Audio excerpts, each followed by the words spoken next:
Hi, my name is Julie Robertson, and Brian Brandt and his law office has handled 2 separate cases for myself and my husband. I was at the intersection of Campus and Baseline, and a young man turned in front of me as I entered the intersection. And thank God for him, he wasn't hurt, he wasn't hit, but he hit the rear end of my car, which put my car into a spin, and I ended up in the light pole and taking out the transformer on the corner.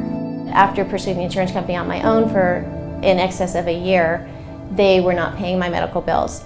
and they were not taking care of the nerve damage I had done to my foot. So I came to Brian before the statute of limitations ran out in order to get him to encourage the insurance company to finish up. During the time that I was working with Brian, my husband had been diagnosed with stage 4 lung cancer, and in talking to Brian about his predicament,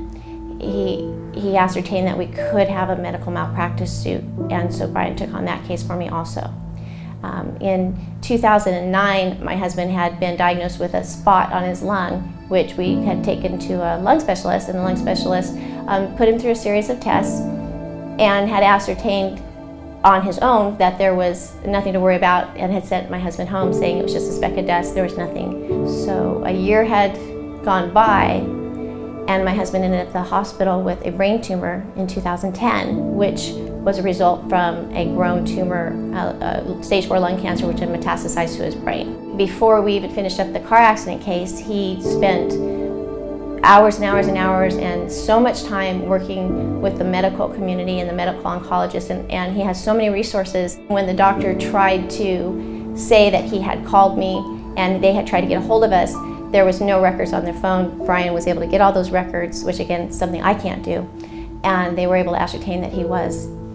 actually at fault, and my husband didn't need to be going through what he's going through now, and was able to get my husband a settlement that has enabled him to take time off of work now to get the treatment he needs in order to beat this disease. So without Brian, that would not have happened. So we're very fortunate that he was my attorney for the one case, because now he became the attorney for my husband's case.